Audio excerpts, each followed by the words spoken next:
खुशामदीद और सुबह खैर जनाब। कॉर्पोरेट ट्रेनिंग मैनेजर एक्सपर्ट हमारे साथ हैं अहमद फवाद, और आज हम हमें बताएंगे स्ट्रेस मैनेजमेंट के बारे में। ये क्या बला होती है फवाद? ये स्ट्रेस जिसका नाम है, ये क्या चीज़ होती है? इसके कोई सिम्टम्स हैं, कुछ अलामात हैं? स्ट्रेस को मैं तो फ़र्क कहते हैं कि सिंड्रोम है। ये आपके जो ही आपके अंदर आती है ना एक मखसूस किसी लम्हे में, अच्छा वो एक अमूमन कहते हैं हम कमज़ोर लम्हा होता है। आप किसी वक्त किसी छोटी सी बात पे परेशान हैं तो एक कोई नई प्रॉब्लम आ जाती है, आपको लगता है कि यार मैं तो पहले बड़ी टेंशन में बैठा हुआ था, ये क्या मुसीबत आ गई है। सही। और अमूमन मुसीबतें जो हैं वो इकट्ठी आती हैं। They come in battalion when miseries come they come in battalion। अच्छा, ये सब कुछ ऐसे ऐसे ही चलता जाता है और आपके ऊपर जो प्रॉपर बोझ है, ज़हनी बोझ है, वो बहुत ज़्यादा डेवलप होना शुरू हो जाता है। तो उसके साथ ही इमीडिएट जो सिम्टम्स होती हैं, अगर आप फिज़िकल सिम्टम्स की बात करें तो आपके जो पाम्स हैं वो वेट होना शुरू हो जाती हैं। अच्छा। आप हल्का हल्का थोड़ा थोड़ा कामना शुरू कर देते हैं। ठीक है। अच्छा, जो आपकी यहाँ पे है पेट में, वो आपको कुछ लोगों को मरोड़ उठना शुरू हो जाते हैं, कुछ सख्त महसूस करना शुरू करते हैं कि यार ये बड़ा टाइट हो गया। इस जगह पे आपका मुस्तकिल एक दर्द रहना शुरू हो जाता है, दिमाग में, सर में, पीछे, ये सारा कुछ। ये फिज़िकल जब आपकी ये चेंजेस होना शुरू हो जाए, इसका मतलब है कि आप बहुत जल्द एक बड़ी डिटेल प्रॉब्लम में जाने वाले हैं। अच्छा, ये कोई इब्तदाई अलामात हैं? इब्तदाई अलामात हैं, एग्जैक्टली। कोई नफ्सियाती अलामात भी होती हैं? ये तो आपने फिजिकल बता दी कि जिस्मानी तौर पर ये महसूस होगा। इसके अगले असरात ये होना शुरू हो जाते हैं जो अभी हम कुछ देर पहले बात भी कर रहे थे कि आपको लगता है मैं किसी काबिल नहीं रहा। एक फौरी तौर पे तो एक लोगों का ट्रेंड होता है। सही। लोग बिहेव ऐसे करने लग जाते हैं कि यार मुझे तो कुछ भी नहीं मिलता, ज़िंदगी बड़ी ख़राब है, प्रॉब्लम्स हैं। ये एक लाइफ लॉन्ग एटीट्यूड होता है जिसको हम सेल्फ पिटी कहते हैं। लेकिन जो स्ट्रेस है, वक्ती तौर पे आपके ऊपर ये चीज़ें आने लग जाती हैं कि let's say I am no good. और ये डेवलप कैसे होता है? आई विल कोट पर्सन, बड़े मशहूर हैं, फ्रैंकलिन कोवी और स्टीवन कोवी। उन्होंने एक किया हुआ, स्टीवन कोवी ने, कि 90-10 रूल है जो आपकी ज़िंदगी के ऊपर बहुत ज़्यादा असरअंदाज होता है। वो है क्या? उसने एक बड़ी खूबसूरत स्टोरी से एक्सप्लेन किया। वो कहता है जी कि मैं एक दिन सुबह उठा तो ऑफिस के लिए तैयार हो रहा था, मेरी बीवी भी तैयार हो रही थी और बच्चे को हम लोग रास्ते में ड्रॉप करते थे। तो हुआ क्या, मैं बिल्कुल उठने ही वाला था, कॉफ़ी पी रहा था कि मेरी बच्ची भागती हुई आई, 3-4 साल की। उसने मेरे ऊपर जंप किया, उससे मेरी जो कॉफ़ी थी वो शर्ट के ऊपर गिर गई और उसने मुझे बड़े प्यार से गले लगाया। वो कॉफ़ी गिरने की वजह से मेरा मूड ख़राब हो गया। जब मूड ख़राब हुआ, शर्ट ख़राब हो गई, उसको मैंने बच्ची को धकेला, बीवी को डांटा, ऑफिस से लेट हो रहे थे, जाके सब कुछ जल्दी से प्रेस व्रेस किया। और चूंकि इस परेशानी में थे तो जो रास्ता था वो भी मुझे सिग्नल बंद मिलने शुरू हो गए। रास्ते में प्रॉब्लम्स आना शुरू हो गए। बच्ची को स्कूल में छोड़ा, बीवी को ड्रॉप किया और जब वहाँ पे पहुँचा अपने ऑफिस में तो बॉस ने कहा कि आप तुम लेट क्यों आए? सही। तो दिन का आगाज़ ही बिल्कुल ख़राब हो गया। वो कहता है कि जो आपका ये बच्ची का आना और उसके आपके ऊपर जंप करना, ये आपकी ज़िंदगी का वो 10% है जो वाक़यात आपके साथ होके रहेंगे। ठीक है। अनवांटेड, अनएक्सपेक्टेड, और ठीक है, एंड दीज आर अनकंट्रोलेबल्स। ठीक है। जब ये हो चुकेगा, जो आपका रिस्पॉन्स है इसके ऊपर, नॉट द रिएक्शन, जो आपका रिस्पॉन्स है वो डिसाइड करेगा कि आपका दिन कैसा गुजरेगा। रिस्पॉन्स और रिएक्शन में आप फ़र्क कैसे कर रहे हैं? रिएक्शन ये होता है जो इमीडिएटली जैसे भी आप बिहेव करते हैं, जैसे उसको जंप किया बच्चे ने, हाँ, और उसने उसको धकेल दिया, गुस्से से डांट दिया, जो भी इमीडिएटली आप कर रहे होंगे, दैट इज रिस्पांस। मतलब आप इसे हैंडल कैसे कर रहे हैं? रिस्पांस इज कि आपने उसके ऊपर, बच्ची ने जंप किया तो आपने एक लम्हे के लिए सोचा कि यार ये कंट्रोलेबल था, इसमें मैं कर क्या सकता था। तो बड़े आराम से बच्ची को एक साइड पे करके उसके बाद आप अपना नॉर्मल जो होना था वो हो चुका। अरे इसका मतलब क्या हुआ कि ये कोई एक्सटर्नल फैक्टर्स हैं जो कि स्ट्रेस है, ये कोई इंटरनल एनवायरनमेंट है जो कि रिस्पॉन्सिबल है इसका? फरा ज़्यादा लोग समझते हैं कि एक्सटर्नल है। एक्सटर्नल में मैं एक्सप्लेन करूँगा, जैसे इसी एग्जांपल के साथ आपके साथ वाक़यात होते हैं, आप उसको जिस तरह से रिस्पॉन्ड करते हैं वो डिसाइड करती है कि आपका स्ट्रेस रहेगा या नहीं रहेगा, और रहेगा तो कितने अरसे तक। It does not matters what happened to you, what matters is how you behaved when it was happening. Exactly. एक अब देख लें ना, लोगों को करते हुए देखें, 1-2 लोगों के साथ एक ही तरह के वाक़यात हो रहे होते हैं। एक बंदा हंसी खुशी आके डिस्कस कर रहा होता है, उसके लिए ये जो है वो भी बड़ी मजे की बात होगी। वो ऑफिस में भी आपको बताएगा यार अच्छा खासा तैयार हुआ तो बच्ची ने कॉफ़ी गिरा दी।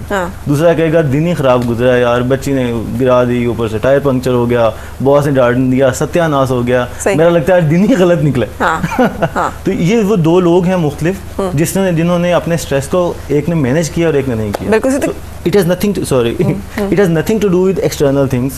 It is all about internal feelings. क्या फ्लॉज होते होती हैं इंटरनली जिसकी वजह से प्रेशर बिल्टअप होना शुरू हो जाता है? और क्यों बिल्टअप होता है कुछ लोगों में और कुछ लोगों में नहीं होता? बड़ी सादा सी चीज़ है। अगर आपको हमने इन्हीं शोज़ में डिस्कस किया था डिफरेंट पर्सनालिटी टाइप्स।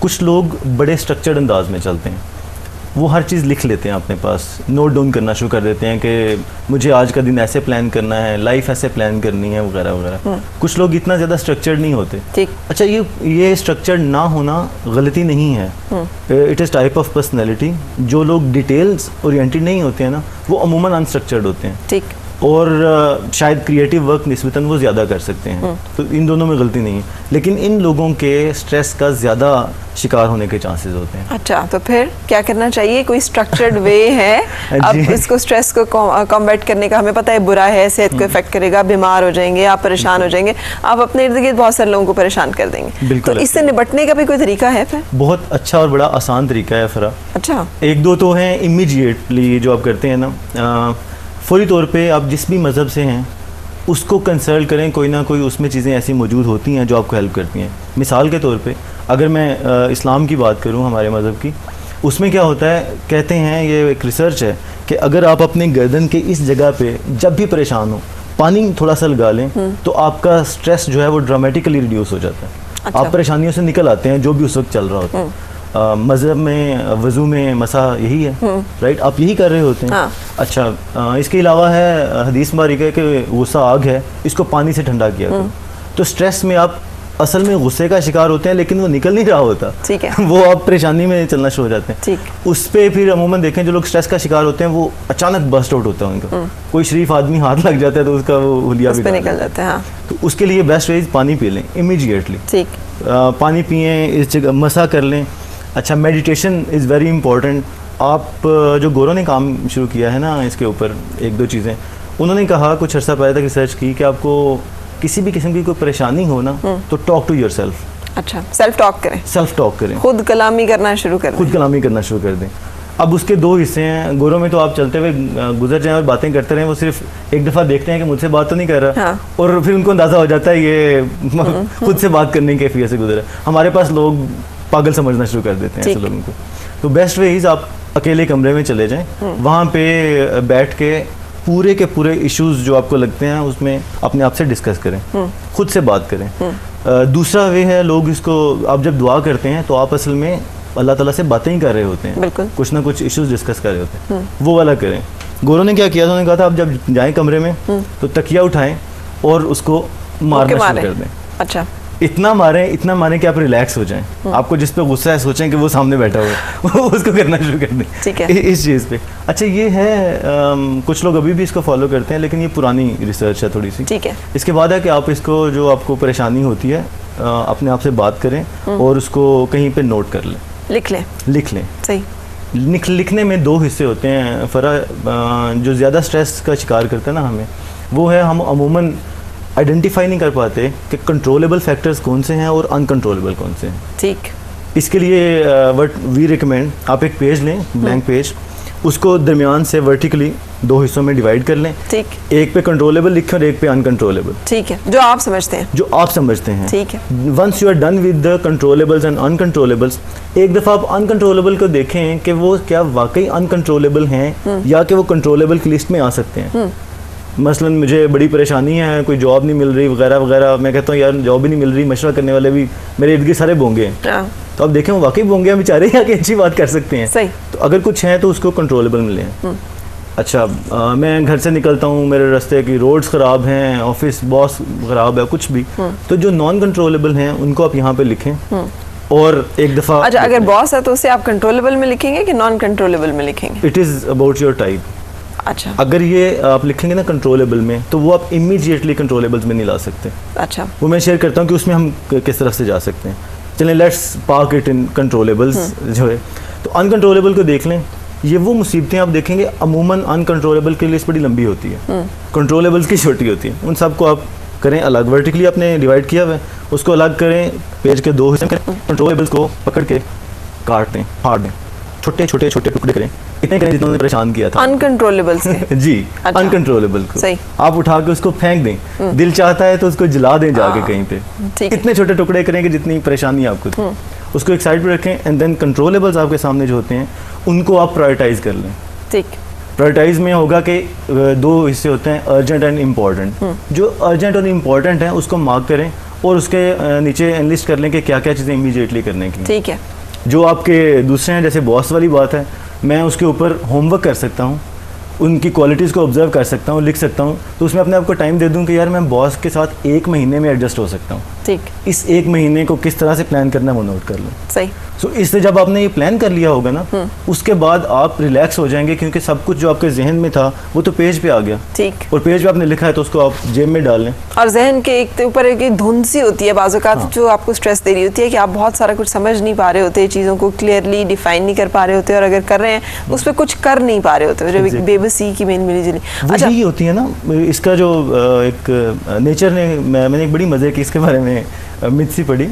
कहते हैं कि जब इंसान जंगलों में रहा करता था ना, तो तब ये होता था कि अचानक शेर सामने आ गया और उसके साथ यही कुछ हुआ, वेट पॉम्स हो गई, उसके मसल स्टिफ हो गए, तो उसके पास 2 ऑप्शन थे। हाँ। या तो इसी परेशानी में खड़ा रहे और शेर खा जाए। हाँ। या फिर सामने दरख्त है उसके ऊपर चढ़ जाए, क्योंकि बिल्ली ने उसको चढ़ना नहीं सिखाया हो। हाँ।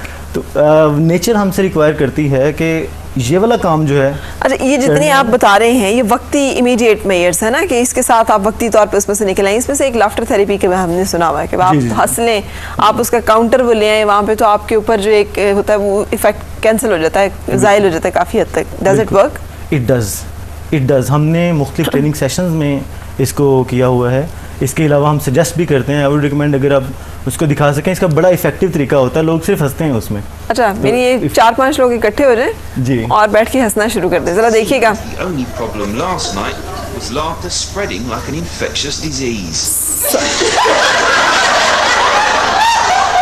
ये अकेले भी बैठ के किया जा सकता है? जी हाँ, अकेले भी हो सकता है। अच्छा, अब इसमें कुछ याद करके हंसना है या एवं ही हंसते चले जाना है? आप सिर्फ हंसें, आप सिचुएशन ले आए, कोई ऐसा बंदा आपके जहन में आया जिसको देख के आपको बड़ी हंसी निकल जाती है, उसको जहन में ले आए, कुछ भी करें। बिल्कुल सही। तो इस तरह से हम अगर अपने घर में, अपनी लाइफ में प्रैक्टिस करेंगे तो ये हम इसे अचीव कर सकते हैं। दोनों तरीकों से हो सकता है। आप अगर हाउ वी एंजॉय, इसमें 2-3 अभी और भी होते हैं। एक वो लाइन लॉफ्टर होता है, यू एक्ट इस तरह की करें आप, इस तरह करते हैं। मंकी लॉफ्टर्स होते हैं, आप वो बनना शुरू कर देते हैं, उछल कूद करते हैं। आपने वो हरकतें करनी है जिससे आप एंजॉय करते हैं। बिल्कुल सही। आपकी हंसी रुकनी नहीं चाहिए। ठीक है। 1-2-3 मिनट जितना, जब तक आप मुकम्मल तौर पे एग्जॉस्ट नहीं हो जाते। ठीक है। तो इस तरह ये ग्रुप में भी हो सकता है और आप तन्हाई में भी जाके कर सकते हैं। बिल्कुल सही। और इससे आपको फर्क पड़ेगा, इससे आप रिलीफ, ये टेम्परेरी रिलीफ होगा या ये कोई मुस्तकिल क्योर है? मुस्तकिल क्योर तो वो है जो कंट्रोलेबल फैक्टर्स को आपने लिख लिया। क्योंकि मिसाल के तौर पे मैं कहता हूँ, मेरा बिजनेस नहीं चलता और सख्त मुझे परेशानी का सामना है, वो वक्ती तौर पे ही हेल्प कर देगा। बिल्कुल सही। जब तक मैंने प्लान नहीं किया होगा वो नहीं करेगा। अरे एक हमने कहावत पढ़ी हुई है ना कि जो uneasy lies the head that wears the crown. जब आपकी ज़िंदगी, आपने कुछ करना, अब हम अभी लॉर्ड नज़ीर से बात कर रहे थे, कहने की बात है कि मैं सुबह 9 बजे से रात 10 बजे तक एक काम करता था और नौकरी, फुल टाइम बिजनेस अपना रन करना, फिर मैं 9 से 12 बजे तक एक और काम करता था और अभी भी। सो इसका मतलब है कि कितने किस्म के स्ट्रेस, कितने किस्म की उनके भी होती होंगी। सो हाउ कम कि वो तो उसके साथ कामयाब है। मैं आपको बताता हूँ, ये मेरा बड़ा एक सिंपल सा, आप देखें अभी तक की खुदा ताला की जो महबूब 3 कौमें थी, उनमें टॉप ऑफ द ऑल कहा जाता है बनी इसराइल, मूसा अलैहिस्सलाम की जो कौम थी। वो वाहिद कौम है तारीख में जिसको खुदा खुद खाने बना के खिलाता था। ऐसा ही है ना। और उन्होंने कुछ अरसे के बाद कहा कि हमारे खुदा को इसके अलावा कुछ बनाना नहीं आता। I have come to the conclusion कि जितने लोग ज़्यादा फारिग रहते हैं, जो लोग घर बैठ के खाते हैं, या जो दूसरों से एक्सपेक्टेशंस बहुत ज़्यादा रखना शुरू कर देते हैं, ये मुझसे प्यार से बात करेगा, इन शॉर्ट जो टेकिंग एंड पे होते हैं, वो लोग ब्लेम गेम में भी वही इन्वॉल्व होते हैं, सेल्फ पिटी का शिकार भी वही होते हैं। इसका मतलब है ख़वातीन तो स्ट्रेस से कभी भी नहीं निकल सकेंगी फिर, क्योंकि उनको तो हमेशा एक्सपेक्टेशंस भी होती हैं, हमेशा टेकिंग एंड पे भी होती हैं, तो वो हमेशा दबाव में रहेंगी। नहीं, ऐसा नहीं है। ख़वातीन के मैं इसमें हमेशा ये कहा करता हूँ, उनका इतना बड़ा अहम रोल है। वो गिविंग एंड पे होती हैं, माँ के रोल में गिविंग एंड पे होती हैं, बीवी के रोल में गिविंग एंड पे होती हैं। आप रिलैक्स होते हैं जब घर आते हैं हस्बैंड, आप बात करते हैं, कम्युनिकेट करते हैं, तो जब आप शेयरिंग कर रहे हैं तो आप किसी और को उससे बेहतर नहीं पाते हुए बात करने के लिए, तो वो गिविंग एंड पे हैं थ्रू। जब तक आप गिविंग एंड पे रहेंगे, ये नेचर्स लॉ है, जब तक आप गिविंग एंड पे रहेंगे, आप ब्लेम गेम नहीं करेंगे, शुक्रगुजार रहेंगे और आप अपना कंट्रीब्यूशन करते रहेंगे। और यही टिप भी है, यही टिप है कि be thankful of what you get. Exactly. जो आपको मिले उस पर शुक्र अदा करें और जो ना मिले उस पर सब्र करें, बल्कि बढ़ाएं। अपने जो डिपेंडेंट्स हैं जो लोग हैं अपना हल्का बाब बढ़ाएं कि अगर 6 लोग आज मुझसे मुस्तफ़ीद हो रहे हैं समहाउ, तो मैं उसको बढ़ाऊं ताकि मेरी वजह से रहमतें जो हैं या जो आसानियां हैं वो बढ़ती रहें। बिल्कुल सही, ये सुकून देती हैं चीज़ें। God bless you, thank you so much. आप साथ रहे, हम अब रुकेंगे एक ब्रेक के लिए और उसके बाद मैं आपकी मुलाकात कराऊंगी डॉक्टर मुनज़्ज़ा से, बातें कुछ ओरल एंड डेंटल हाइजीन के हवाले से।